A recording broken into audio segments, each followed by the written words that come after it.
Hey everyone, and welcome back to another video. Today we're going to be looking at some bad women's anatomy because why not? I feel like I need to stop giving like 3-minute long justifications for why I'm making a video at the start of every video. Sometimes I just want to talk about something that I find interesting or entertaining or that I can make educational, and that's what we're doing today. We're going to be looking at some posts from Reddit, talking about them, and hopefully educating people a little bit while having a giggle along the way.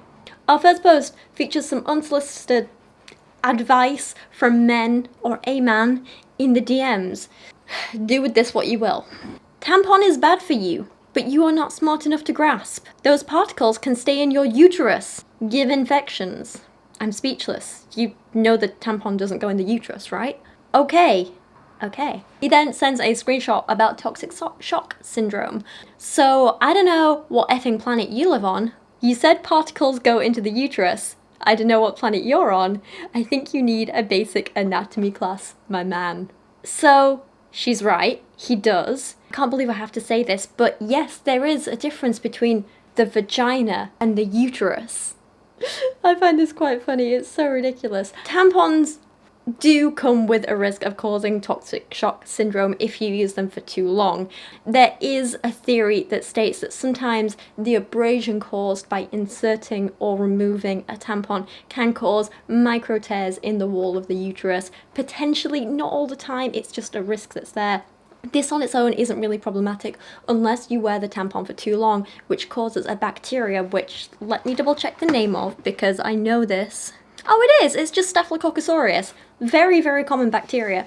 If you leave a tampon in for too long, combined with those micro tears, it can create a really, really kind of nice environment for that bacteria to grow in. It'll then enter the bloodstream through those micro tears in the vagina, and it can cause toxic shock syndrome, which can be quite dangerous. So, there's just lots of things you can do, being very careful when inserting and removing a tampon. Make sure you're not wearing it for too long and changing it regularly. What isn't the case is a tampon leaving particles in your uterus. It doesn't go near the uterus, there's a cervix in the way. It's a whole thing. Plus, even if the tampon did leave slight particles in there, like little bits of, you know, the cotton wool type material it's made of, you know what I mean. The vagina is self-cleaning, and these bits will get washed out. You don't have to worry about that.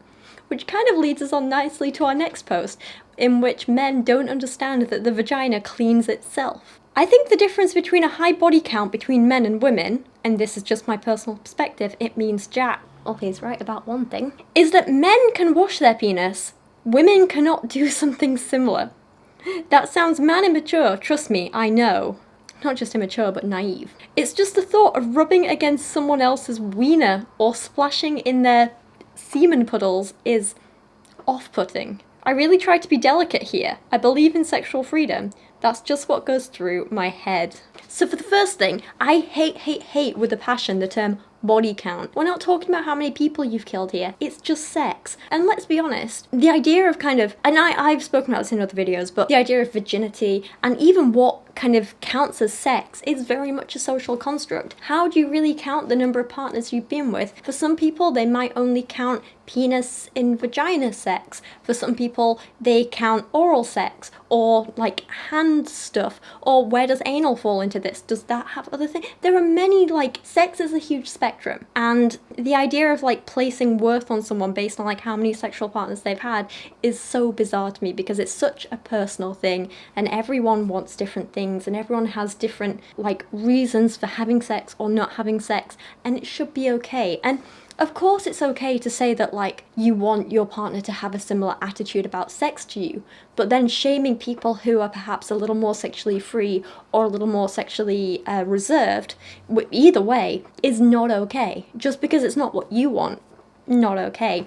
That aside, this guy's an idiot. In many ways, the vagina is a hell of a lot cleaner than a penis because it is self-cleaning. The vagina literally creates discharge within itself, which literally washes out anything inside. It cleans itself, it stops bacteria from festering in there, it stops any foreign bodies from festering in there, it washes it all out. You shed your uterine lining every month. It's essentially washed out of the vagina by your body. It's just very, very odd.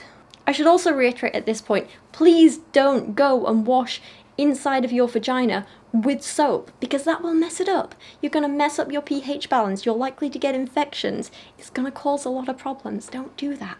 But the idea that you're splashing in someone's semen puddles is ridiculous. That's not how it works. Your body will literally remove any semen that is in there, for one thing. Two, the only way you're going to do this is if you literally have sex with someone right after someone else has finished. And three, condoms are a thing.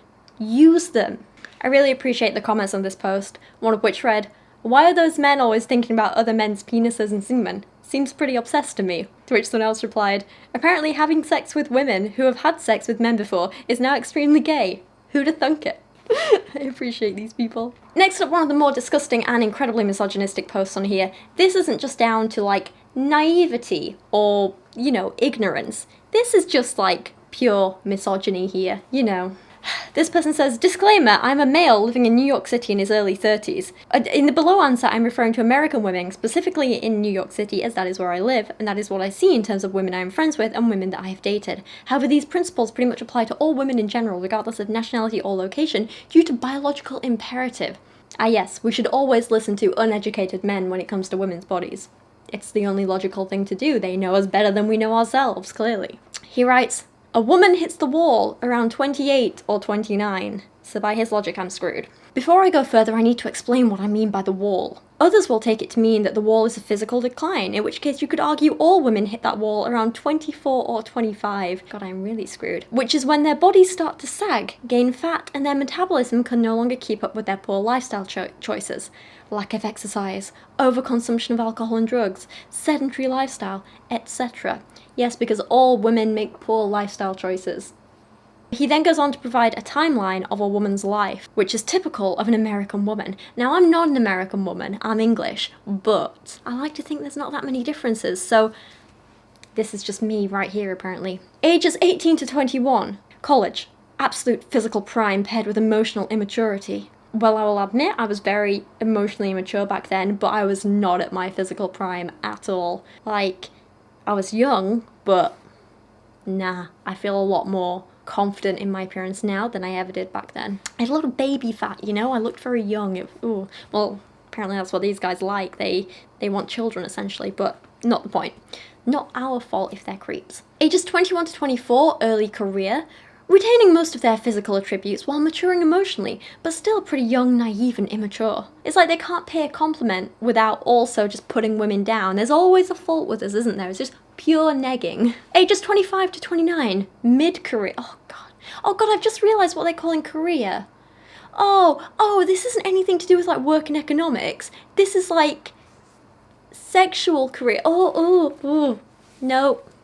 No, thank you. No. Ugh.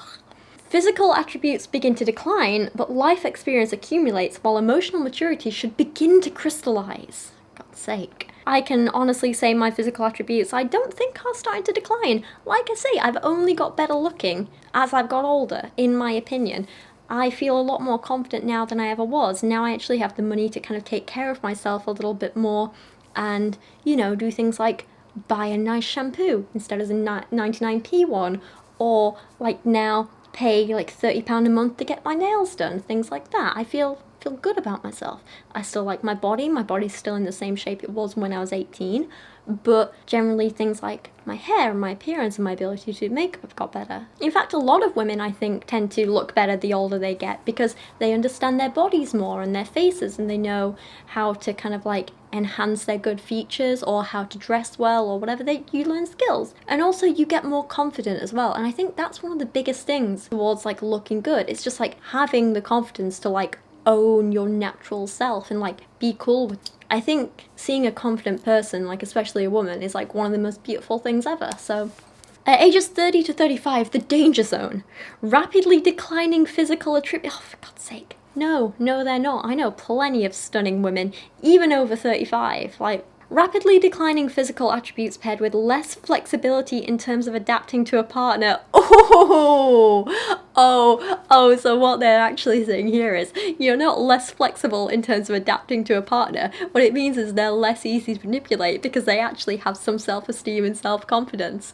What they mean is they're less pliable. It means these women actually have like self-confidence and economic freedom, you know, like myself, and they're less willing to put up with crap from awful men and just take it because they realize that they don't need to. This timeline is to illustrate a simple fact. The one small area where a woman retains most of her physical attractiveness while offering up enough personality, God's sake, life experience and maturity to be a desirable long-term partner, wife, mother, is roughly 4 years, 25 to 29. God's sake. This is the point, isn't it? Men like this, it is pure misogyny. They think that a woman's worth only comes down to if they can be a wife and mother. And what this means is, if this woman is going to be like a pushover that they can manipulate and use and get them to look after them and their kids. That's what these men see women as, nothing but baby making machines for them to boss around and to basically mother them as well as their children. That's all they want from women. And so that's why they think, you know, a woman has no worth after a certain point, because, you know, if she gets too much self-esteem and self-confidence, they can't manipulate her, so she has no worth anymore.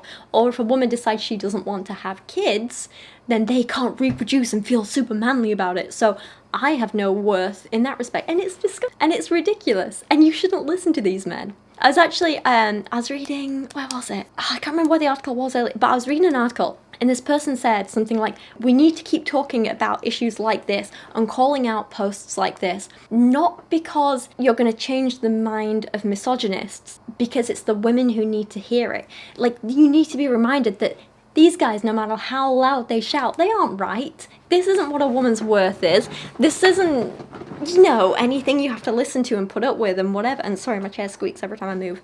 But instead you need to understand that you have a worth beyond what misogynistic men like this try to force upon you, essentially. Sorry, let me turn my phone off. And that's why I think it's important to talk about these things and normalize talking about these things and normalize calling out misogynistic crap like this. And for our final post that we're looking at today, this one is a little bit more lighthearted just because of the pure stupidity of it. The title of this post on Reddit was, so we all heard about vaginas getting looser, but did you know that plus-size girls can't feel the penises as good? And here we have a lot of misogyny with a little bit of like body shaming thrown in as well. It's thoroughly ridiculous. Don't listen to this guy. I was into bigger girls until I ended up in a relationship with my now ex-girlfriend who was fit. The reason I'm not into plus-size girls anymore is the size of my penis. I'm just scared that plus-size girls wouldn't feel me as good as possible because of her bigger fat tissue. My female cousin had almost obesity and been in one, and she's still with her boyfriend, so I guess it's possible. So not only is the grammar here kind of atrocious, but bigger girls can't feel the penis because of their bigger fat tissue. What? You do realize that there's no fat in the vagina, right? That's not how women's anatomy works. You don't put weight on in your vagina. And if you did, it wouldn't stop the nerves in there still being where they are, or being as sensitive as they are. That's not how putting on weight works. Regardless of who you are and how big or small you are, that doesn't affect your vagina. This may be the most ridiculous thing I've ever heard. And let's be honest, girls, if a man is making fun of your vagina in any way or being judgmental in this way, it's not because there's anything wrong with you, it's because he's insecure about his own body, let's be honest. Anyway, that's where I'm going to end this today. If you want to see more bad women's anatomy, I'll be back with another video very soon. Thanks for letting me have a bit of a giggle today and trying to educate you along the way. Let me know your thoughts on everything we've discussed in this video down in the comments, and I'll see you again really, really soon.